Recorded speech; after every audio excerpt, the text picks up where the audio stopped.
Well, welcome back, everybody, to another episode of What Drives You. And I have a very special friend. You have ever have those friends that you're just like in their name, you think their name or you hear their name and you just smile. Well, that's this guy, Matt Cole. Thank you, Matt. Happy to be here. Great to see you, CB. All the way from Missoula, Montana, which is an amazing place if you have not been there. Happy to be here. Hey, did I tell you on the way out? Probably didn't tell you this. On the way out, Bill and I were at the airport, your massive metropolitan airport in Missoula. And we were kind of just catching up. I was working and meeting. And at the bar, I see the old guy, Corey is his real name, from the show Yellowstone. Yellowstone. Yeah. So he's at the bar drinking, and people are kind of doing selfies and stuff. And I go, Bill, I think that's the guy from Yellowstone. So I go over and stand next to him and order a drink, which it was middle of the day, so I just had a Arnold Palmer. And I said, hey, whatever this guy's drinking. And he looks up at me and he goes, that's very kind of you. Who are you? Da, da, da. I said, hey, dude, I love your show, blah, blah. So I met him for literally I didn't ask for an autograph or picture or any of that goofy stuff. But I did say my name and I did say why I was here for your wedding. And I was headed back to Chicago. Literally an hour and a half later, he comes by because now, by the way, he's had about 20 people try and buy him drinks. So he's pretty well schnockered. And he's walking to his gate.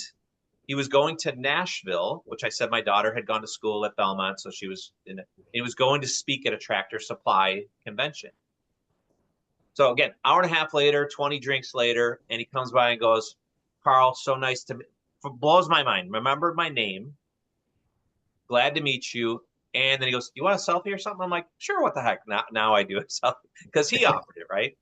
So just You're the celebrity.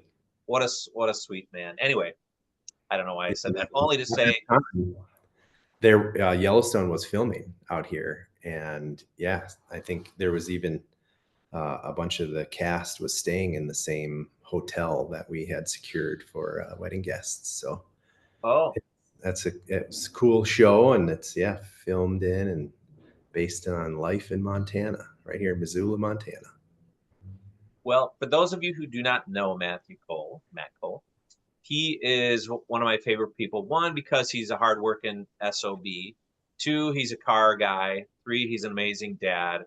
But four, he's an entrepreneur and just, again, full of energy. He's supposed to be partially retired after his big exit, which we'll talk about, but he's still got 10 different plates in the air, which I'm sure we'll touch on. So, yeah, I met Matt Cole in Oshkosh, Wisconsin, and he was working for a company called Dealer Fire, which was a company that did marketing and websites for dealers. So I had been in auto space for a long time. And I was invited up by a friend of ours, mutual friend, Bill Anderson, to come and potentially work there or be a reseller of their products. So when I met Matt, he was hard at work, middle of the day in this really cool office, just pounding away on the keyboard, and was very kind, but very busy. And I think then later that day, or maybe even the next day, we had drinks at one of the establishments, because I come to find out, Matt, even though was a super young guy, had some rental properties, ownership in a bar, just all these cool things in Oshkosh, and they kind of like owned the town of Oshkosh. So it was fun to just hang out with them and walk around town. So tell us about how you got to Dealer Fire. That was a busy life. Oh man, it actually was a crazy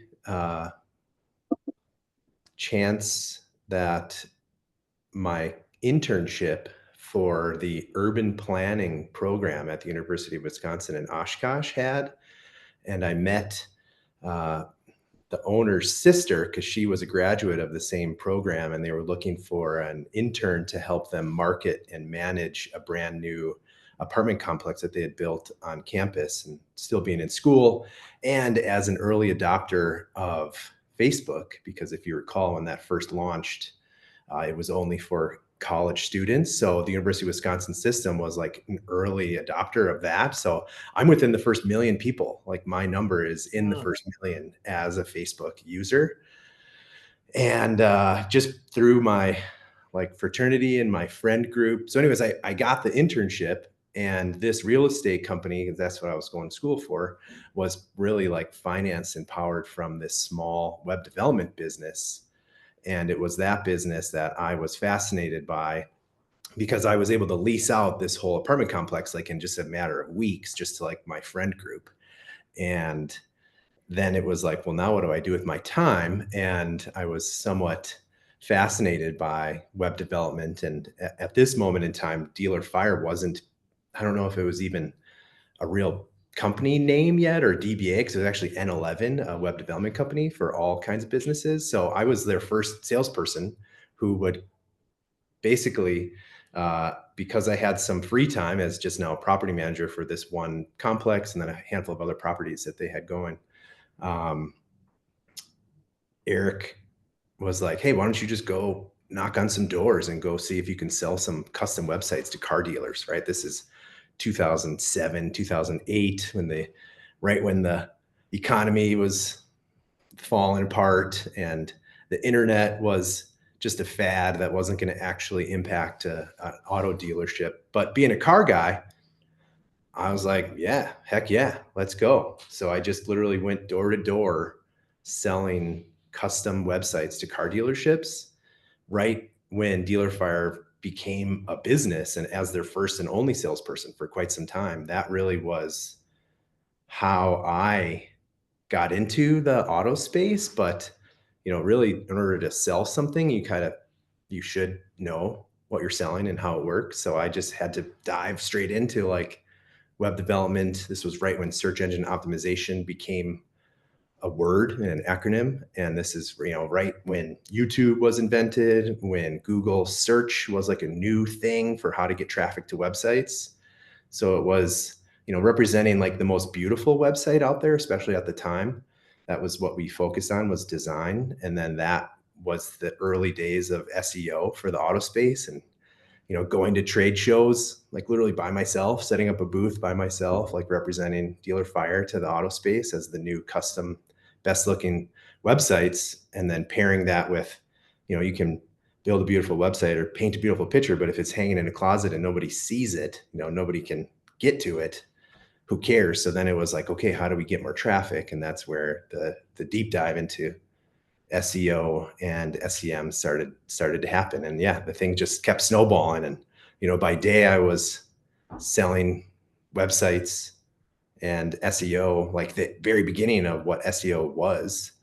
And then by night, yeah, I was managing the bar that I was a part of and flipping houses and building a rental property portfolio. So this was all, in my early 20s.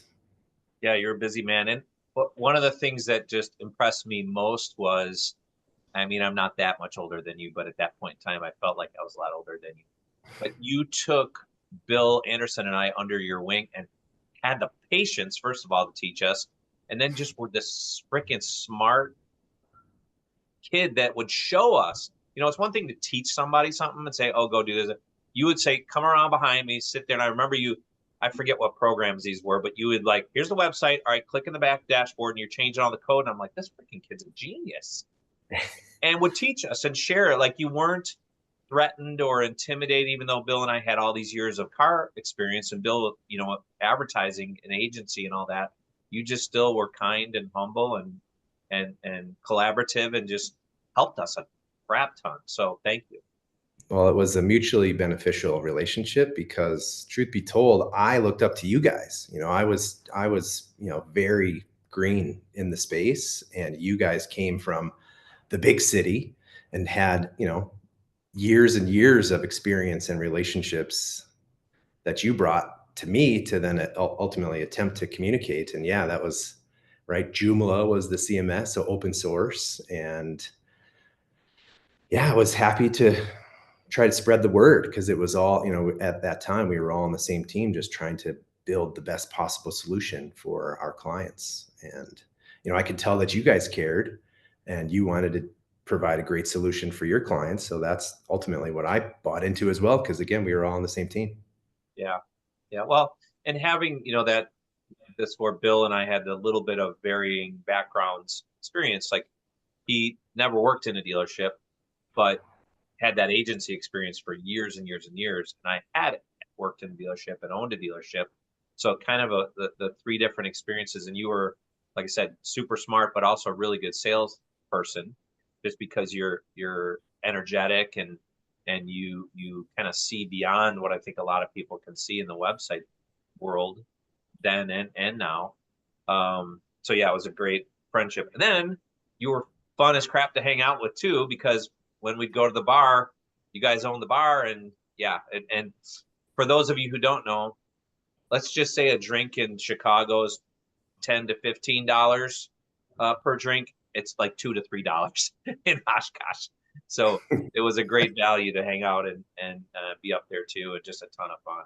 So yeah, Indeed. Work hard, play hard. I great still, memories. yeah, have that. So then I come on, fast forward a little bit. I was a general agent, just referring business, and Bill and I were doing that. And then I went through a couple different iterations of jobs, and then got talked into coming to work up at Dealer Fire full time. So I moved up there, and there were some changes in there. And I feel like this had nothing to do with me coming there, but when I came there and got to see you, you weren't as happy as you had been in the past. So there was a change in dynamic, a change in leadership that was going on. And I could sense that you just weren't as happy as you had been in the past. And I said something to Eric and to Brian, again, just in not so much defense of you, but I said, we're going to lose this guy if you do not do something. So I don't know that I ever shared that with you at that time. I know I did, I think later, but and what ended up happening? Yeah. I think over time, I, my eyes were opened to the risk and the reward, right? The effort that was going in versus, what I was clearing in my paycheck. And I kind of realized I'm building an empire, but for somebody else. And that was the realization. And then of course, just like all of the people that I had met and the clients that I had who were equally like talk me through just, what was possible out there in the world. And yeah, having met a handful of clients that just believed in me and said they would follow me if I decided to pursue a different path. And then, of course, meeting my business partners, Joe Chura and Mike Magnuson. And even that whole thing was kind of cool how that all came together. And yeah, that was that is what pushed me to the ledge. And it was scary, right? Because I was making pretty good money, especially for Oshkosh, Wisconsin. And as a young kid, I had a great life. But then I knew that there was a bigger picture and there was greater opportunities out there if I was able to just you got to take a leap of faith and believe that the work that you put in will hopefully be rewarded. So Yeah, and my memory of that, Matt, this I've shared with nobody, was I was so excited for you guys, but then I was so also scared because I knew this was going to cause some friction in amongst, Bill Anderson and me and you and Eric. But I was most um, afraid because we were going to lose a key player on our team, which I had just come over here full time, and I'm like, crap, one of our top guys is going. God bless him. I'm excited for you, and Joe, but yeah, that was just a interesting time to be wanting your friend to just knock the cover off the ball and get to this next season of life, but then not being able to work with you was sad for me. yeah, and trust me, it was a difficult time for me too. It was scary, honestly. Even a very comfortable life in the hopes of doing something special. And as you're aware, I didn't leave Dealer Fire in an attempt to like steal their clients or like recreate their business model. We were taking a completely different path with our own set of services that were not competing. And we didn't, I didn't just plow through the client list and try and take No, customers. It was we had to one by one win new pieces of business every single day. And and as a previous right? As Joe had mentioned, like we didn't start Launch Digital Marketing to be a website platform. That was sheerly the outcome of our efforts being altered because we didn't control the website platform, and just because of our knowledge of what the internet had to offer and different content management systems, we chose WordPress. But again, there was a handful of clients that were asking us to do this the whole time, and there was great people that believed in us, and it allowed us to not only be very good at providing content creation and search engine optimization services, but ultimately became partners and friends to this day, right? Just by merging all of our skill sets together and creating a website platform and all the additional tools and services that we're able to put together. Yeah. Yeah. You guys did some, you know, uh, cutting edge stuff, especially with the WordPress. And I'm always curious because Mike Magnuson kind of sits behind this whole thing, and I know that was sort of, Bill and I knew him for years before that, but I always look to him um, and want to hear his side of the story eventually, where it's, you know, he's got these two young hotshots that come in, and he's got this established, very profitable, very successful business. And here's you two guys, and and basically he knows nothing about what you guys know. How was that relationship? I know the introduction I think came from Bill initially, but how did that? Um,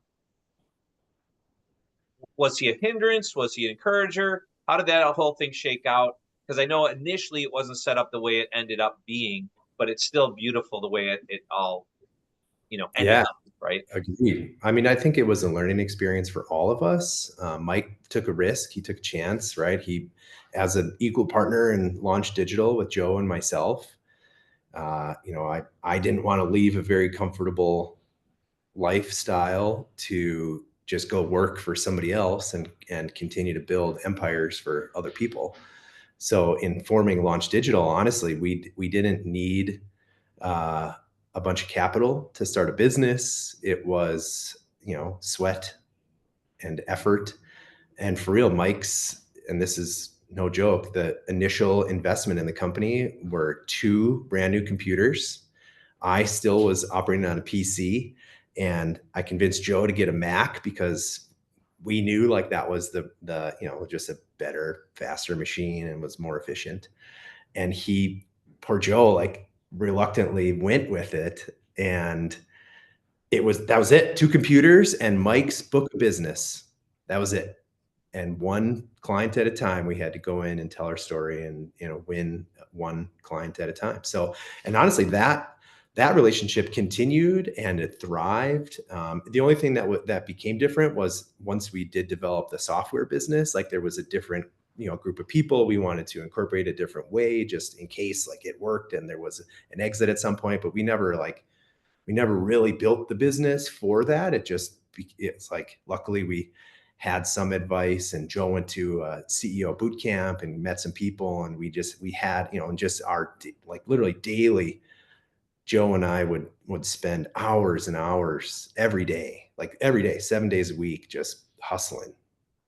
And, we would honestly, like years in, we like would just kind of laugh, like chuckle, like, why we're doing so good is because we work 2 full days in every single day that everybody else only works 1 day, because we're putting in that much time. And we're on the phone every night from after he got his kids on. I didn't have kids or family at the time, and we would be up from 10 p.m. till 1 a.m. just like getting through all the stuff we couldn't get done in the day because we had to set ourselves up for the next day. And we got these many demos, and I got to go here and I got to go there. And so back to Mike, like he still throughout the entire adventure was very motivated, and he believed in us, and we were doing good work. And his involvement, I gravitated towards, because that's a big part of like creating Launch and just having access to a more traditional agency model.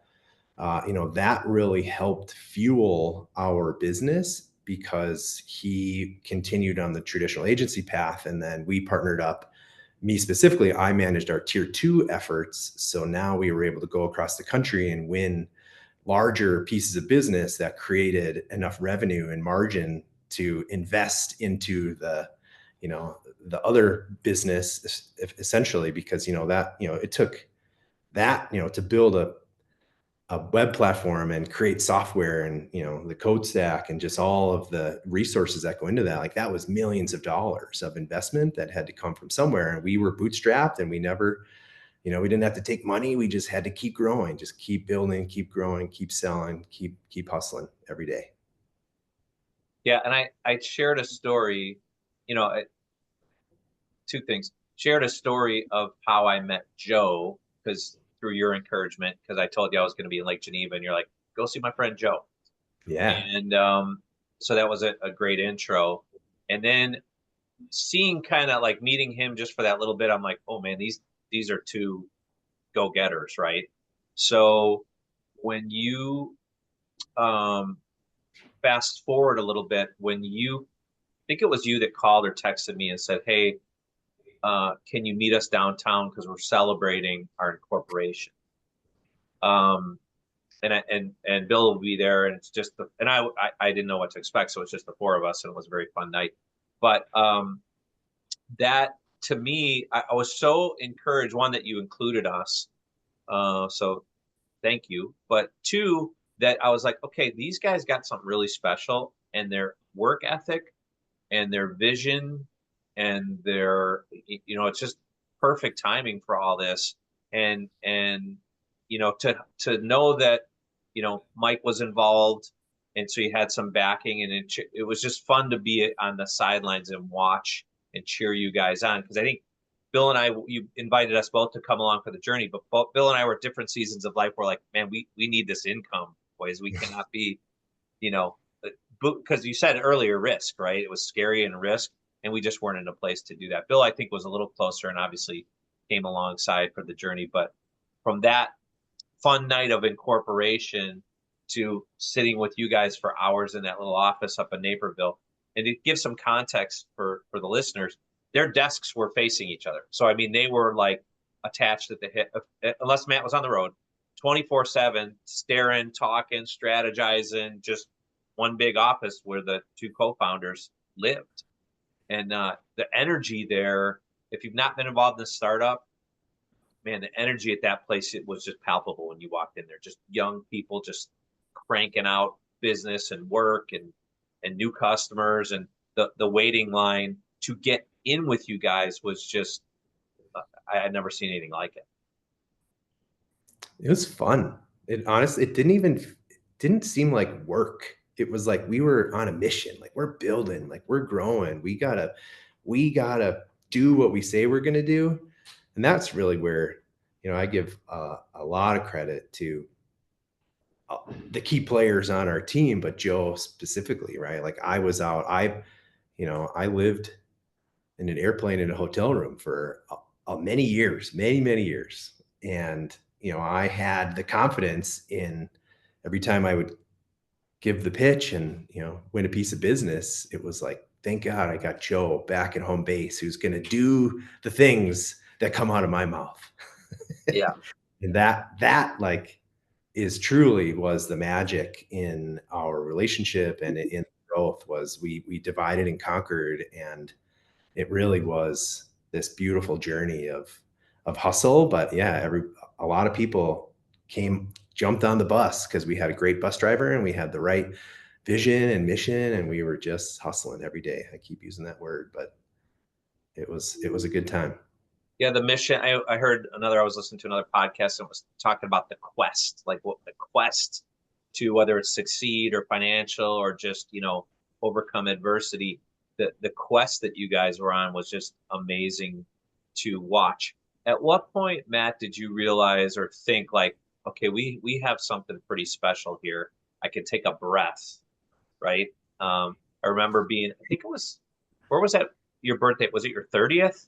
My 30th birthday, yeah, downtown. I felt like when we walked into that room and celebrated your 30th birthday, again, made me feel old because I was like, okay, he's celebrating 30. I'm I'm getting up there. But we were honored to be invited to that. But I think at that moment I was like, okay, these guys these guys have kind of made it here, right? It was a, not that it was like extravagant, crazy or anything, but just that like you guys had accomplished something. I remember we went to the garage and saw a new car that you had gotten, and I was like, okay, these boys have done something. They've got a little bit of, pocket change. They've got this business going. Both the website company and the marketing company were in full swing. When did you though feel like maybe not you made it, but like, okay, we're players.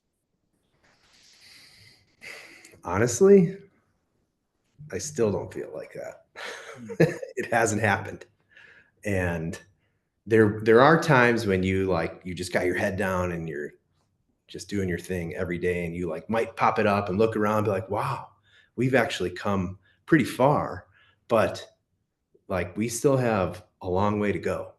So there was very rarely a time where we like just got to take a step back and be like, wow, like we're doing it, because we never, even post acquisition, we never accomplished all of our goals. And to this day, honestly, like there were other pieces that were in the process of being built to add into the platform that just never got finalized or made it off the ground. So there was never like a time, because honestly, until there is that like market saturation or that total like you're at a law of diminishing return, there was always the next thing. Like there was always the next opportunity. We always had something bigger and better to keep striving for. So my 30th birthday, right? That was the first time. Honestly, that was the time. If I have to pick one, that was like, oh, okay, like you're doing it right. I had a fantastic, penthouse apartment in downtown Chicago. I had all my toys. I went out and bought my first like real big boy, like supercar, if you will, and that was a beautiful moment. But here I am, I just turned 30 years old in downtown Chicago, and I still like I would just stand on my balcony, like taking in the city. And it was like, God, I am nothing. I have to really figure out how to make it in this world. Hmm. That's I think what entrepreneurs and overachievers we're never satisfied, right? There's always bigger, better, stronger, faster, and we want to leave our mark. So that's a great attitude I think to have, to never be satisfied, right? From a whether it's relationships or money, but there's still though, Matt, when you wake up one morning, you look in your bank account and you're like, okay, I got more than $1,000 in there. I'm feeling that's that's pretty nice, right? For sure. Um, but I think another key thing that I think kind of Joe talked about too a little bit was when you guys got a sniff that maybe someone wanted to acquire your baby. What tell us about that moment when you were like, because I don't know, was one of you like yes and one of you was like no? Or were you both like heck yeah, we've been burning the candle? How tell us about that story? Yeah. I think Joe mentioned it, but we weren't actively looking to sell our business. We were looking for capital, and we were structuring ourselves to take, PE or VC, or, have some kind of injection just so that we could breathe and clear payroll and make sure that, we're not having to put money back in the business just to make it to the next freaking pay cycle. So it really was uh, an interesting time, because we were also simultaneously like growing rapidly, right? We were winning OEM program business hand over fist, and we're taking over market share. And honestly, until the deal like closed, until it was a done deal, it wasn't real. There was nothing real about it. It wasn't until we're in the room, right, with the attorneys, and we're executing the final document set, that it actually hits you. And it's hard to explain, because it's kind of bittersweet, because you're also simultaneously like giving up your baby, if you will, and realizing you're giving control away to somebody else for their vision and their efforts and how they want to run the company. But then then you realize, oh yeah, they actually wrote me a nice check, so it doesn't hurt. Yeah, no, I think, too, and this is where again I think the reaction to the acquisition is a little different for you and Joe from the standpoint of, I feel like he stayed on and obviously did stay on longer and still kind of had that vision that maybe he wasn't going to be as controlled by, a publicly traded company, blah blah blah. And I feel like you were like a little more like, see ya. Well, I didn't like want to depart the business. It was almost like I, because of my role with the company and managing, our biggest clients, biggest, associations and dealer groups, and I'm on a plane, I'm entertaining, I'm out, I live my life on the road. When those, what minimal perks there were, like sitting in the front of the plane or buying a nice meal for a group of our clients, got taken away, it's like, well, whoa, whoa, whoa. Like, what am I actually doing this for now? I don't like, there was money, right? Negotiating the deal for earnout. And at a certain point, you just wake up. So what happened was, my son was born in 2016 pre-acquisition. My daughter was born in 19 after I stayed on. And it was 18 months post acquisition that I was still part of the company, but we were about to give birth to our daughter. And it was like, I don't want to continue the hustle for somebody else again. And it was, I'm not going to live on an airplane and in a hotel room. I'm not going to be gone from my family every week, because that's what it is. And that all those pieces combined, mixed with like just the change of the guard and leadership and like strategic direction, and having to, live your life one quarter at a time based on the balance sheet for a, stock price guidance. It's like, that's not how this business works. Like, these are humans and we have to do the work. And, we were getting squeezed from every direction and blah, blah, blah. So, that's not a bad thing. That's like the next level of the game. And that just wasn't ever a part of my vision for my involvement in the company. Well, especially after I think you said earlier, you called it empire building, right? You'd built the empire, now you're passing it along, and you're like, okay, it's not my empire anymore, and I got these young kids that I want to spend time with, and da da da. So I mean, yeah, I was pretty impressed that you could actually um, make that decision, which was another hard decision, like to just, hey, I'm riding off into the sunset a little bit, and I'm gonna take some time for my family. Agreed. And honestly, that was my official retirement to myself. I was, when we sold the business, I was 33 years old. When I left the company, I was 35 years old. And I was officially retired for a matter of weeks. Couldn't do it. Couldn't just do nothing. So yeah, like that if anything, like that was just like the little pause to figure out like what I wanted to do next. And that was a fun time as well, and I learned a lot, and I continue to attempt to do so, and maybe try not to work so hard. So yeah, I mean, I'm officially retired, but I'm busier than ever. 3 kids now, a dozen businesses, and I still don't know what I want to do when I grow up. Yeah, no, but now you got a little more options because you got a little more resources behind you and a little Yeah, more wisdom. And yeah, I mean, I always say, whether the situation is toxic or hard work or whatever, as long as we learn from that last season of life or experience or job or even hardship.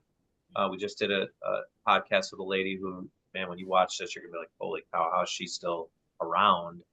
But you get up and you learn and you keep moving forward, which is kind of what you're striving for. So what's next, or what's currently going on? And maybe we don't need to touch on every business, but what are the sure. things you're doing that kind of gets you up? Again, this is the name of the show. What drives you? What gets you up, Matt Cole? Besides the 3 kids, the beautiful wife, and you know, and the amazing view that you have every morning. which I'm very jealous of. But what gets you going and what drives you to keep moving forward, Matt?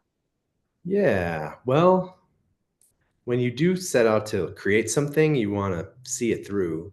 So, in the process of starting the handful of different businesses that have been started, you eventually want to like just get them going and get the right people in place. So that's kind of what I did do was just identify opportunities and invest in people who ultimately became like the operators of these companies. But I just helped, you know, set the vision, create the operating agreements, capitalize the business, right? And doing marketing and advertising, creating the brand for each company. So a handful of these companies were started just out of sheer necessity, right? For a lack of them existing in Western Montana that we, ultimately moved to. And I do get to say I moved to Montana before it was cool to move to Montana. This was 2016 when we had our son, our first child. We moved up from, Hermosa Beach, California, where we had our West Coast office. Uh, so in starting the businesses, um, just there's no shortage of things you could do on a daily basis, but then ultimately like just teaching the people around you like how to make decisions and how to process information to make those decisions.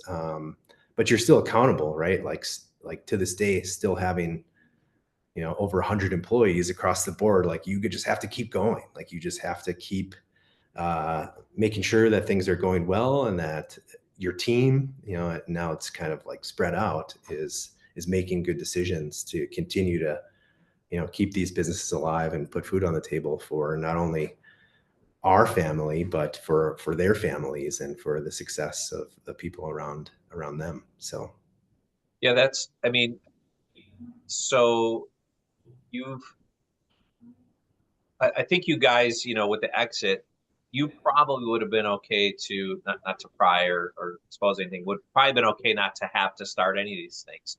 So just financially, but to what you said about people, it's very interesting because it's so hard to find good people, right?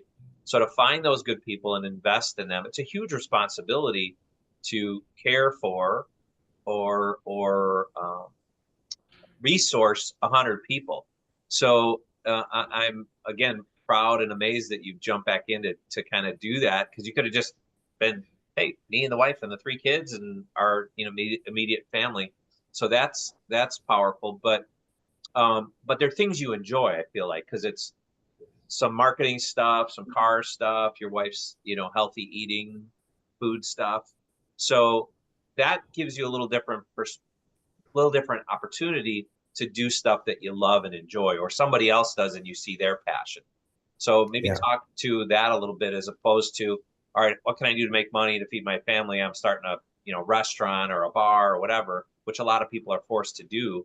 You kind of get to set back and cherry pick a little bit. Maybe that's not a great way of saying it, but that's a sure. cool opportunity. Yeah, I mean, again, some of the businesses that were started were just out of necessity. So home, smart home theater, AV company, right? Security and surveillance. So that was just for my own personal home. And it was like, well, this, I'm used to a certain level of like, technology and entertainment, and it just didn't exist. So, okay, we got to get that going. And logistics. So there was no, I had, wanted to get a bunch of people together to go to a local music venue because there's great, concerts out here and it's beautiful and a couple amphitheaters. So there was no party bus business. And from my days of, trade shows and hosting and entertainment, it was like, all right, well, that's an easy one to check off. And yeah, just got presented opportunities along the way, getting into some agricultural businesses and still leaning back in my real estate, background really, because that's ultimately what I graduated from school and was economic development and urban planning. So, having real estate projects going and, having all the businesses kind of feed into each other too. They all sort of, in one way or another, work together. And ultimately, I got sucked back in. I thought I was done with the auto space and was happy to kind of just, you know, step away. And, one of my good friends and former clients reached out. I was like, hey, I just bought a bunch of stores. I need your help. And so then, getting back into the consulting game of just, helping a dealership, especially going through buy sells, or, when you acquire Yeah. a new operation, like it all comes with old, legacy logos and branding and software and vendors and subscriptions. So just trying to unify a group of, not just one, like, 10 stores underneath a new brand, and, just everything from brand development to logo creation to then, identifying vendors and aligning budgets and then creating accountability and metrics, right? And spreadsheets and team meetings and blah, blah, blah. So then that ultimately, after I dove back into the space, now it was like, well, gosh, the people that are doing the work back to SEO, like everybody's doing a really bad job. And honestly, it's a very difficult business to scale because you have to do the work. So it's Yeah. easy to like sell something or, win a piece of business through an OEM program, but somebody still has to do the work, and that's hard. So now, yeah, I had to basically restarted a little boutique SEO agency and have a handful of the OG like clients still now providing services and helping and consulting back in the auto space. So.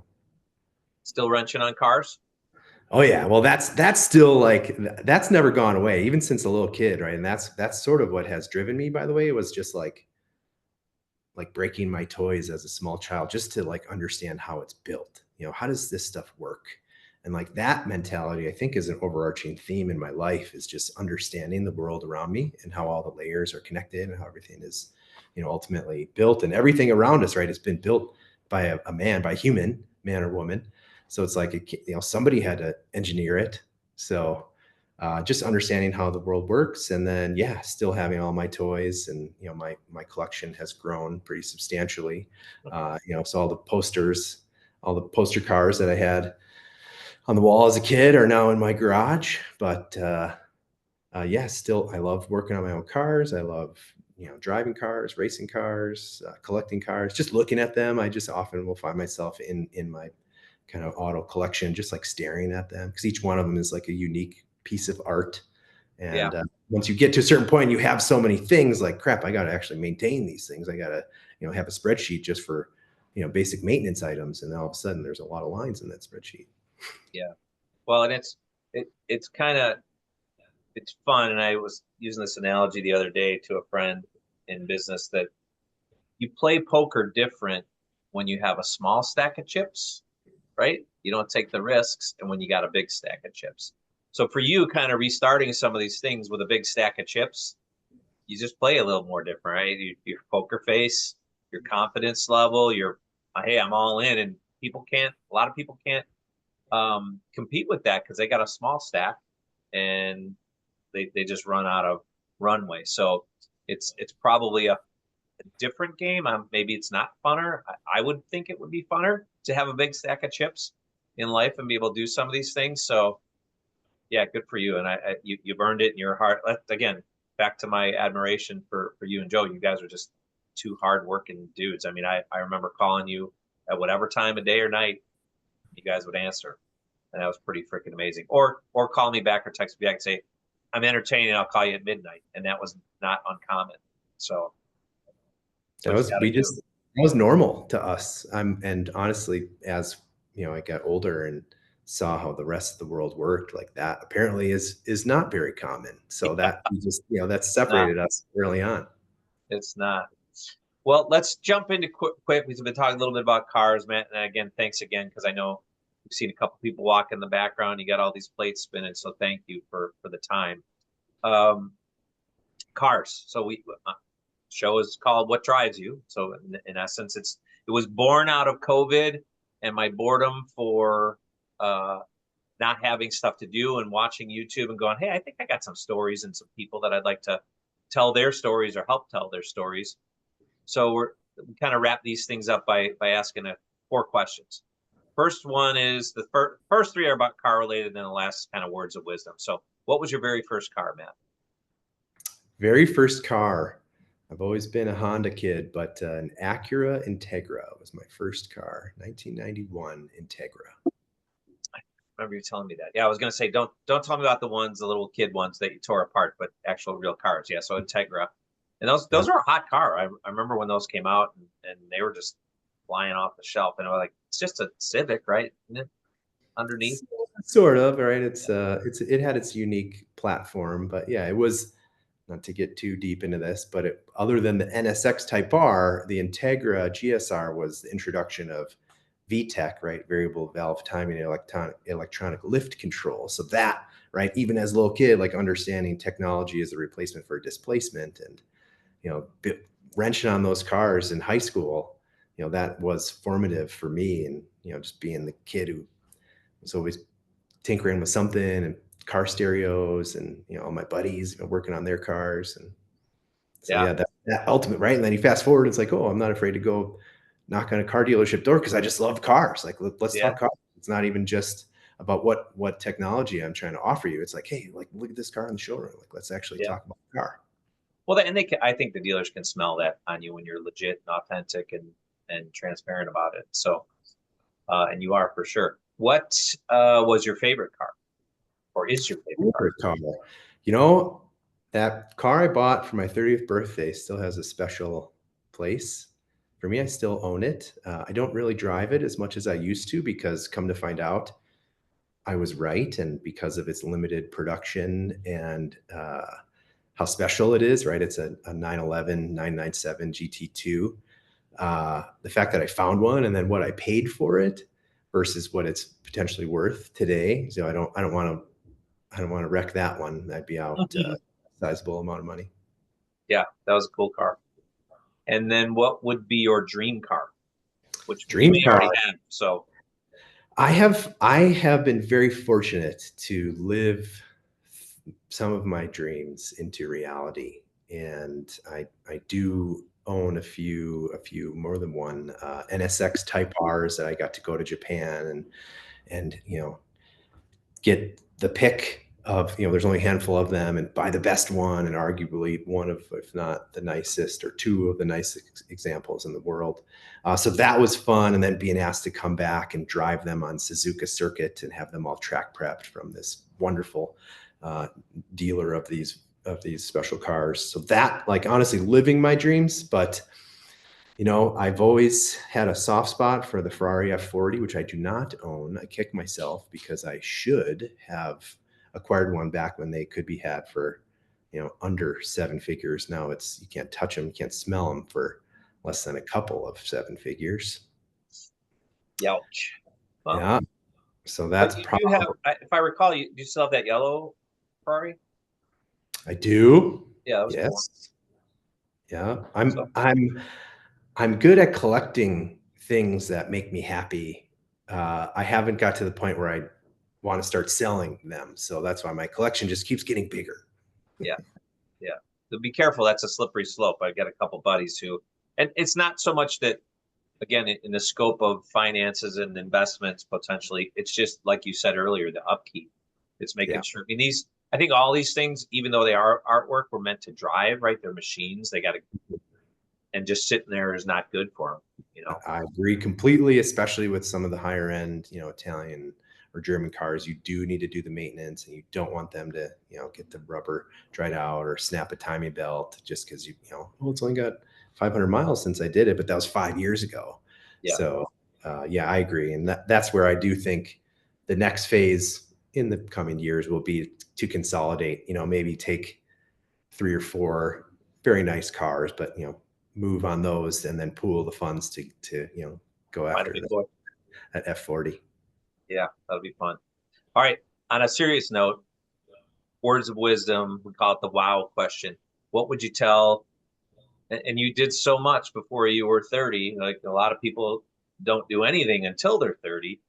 But what would be your words of wisdom for young Matt or for your, 17, 18-year-old Matt or just your kids, right? What would you, something you Sure. wish you would have known then that you know now maybe would help some of our listeners, viewers?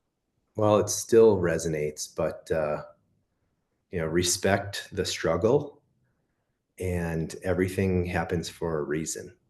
In a weird way, there's been I couldn't even tell you like how magical my life has been and how the stars have just aligned. And not that I'm saying it was preordained, but there's just, it's weird how if you live your life a certain way and you just keep your eyes open and try to connect the dots and like put the pieces together, you don't know what you're doing even in the moment. You just know deep down like you're doing the right thing and you're following the right path. But there's times where you doubt that. You doubt yourself, like, is this really the right thing? Should I be doing this? And there are countless sleepless nights that I might not have had if I just knew that it's all going to work out and you're doing this for a reason. But yeah, I think just having a better understanding of the struggle is there for a reason, because if it was easy, everybody else would be doing it. Yep, everybody do it. And I think waking up every day with that, Matt, that gratitude and amazement that I can't believe I'm here is a better attitude than I don't deserve this, right? So you walk through open doors. You're a connector. I'm a connector in life, and just having those. If you didn't shake hands, kiss babies, have cocktails with the right people, maybe some of these opportunities wouldn't have occurred. But you're open to that, and again, that's one of my. You're just a welcoming guy to have. I mean, to see you, have however many people were at your house for your wedding and the reception, just the openness that you guys have and the hospitality is just it. If someone could meet you for 5 minutes and feel that, which is pretty cool, because you don't have to be that way. You are. It's all love. It's all love, my friend. That's a good thing. All right, brother. Well, thanks for Yeah. joining. We'll get this out there and share it out there, and I'm excited to continue to watch your life story and journey. And I promise you, I will be out there soon. Wonderful. Come on back to Montucky anytime. All right, my man. Take care. Say hi to the Well, bride. be well. Will do. All right. Bye bye. Bye now.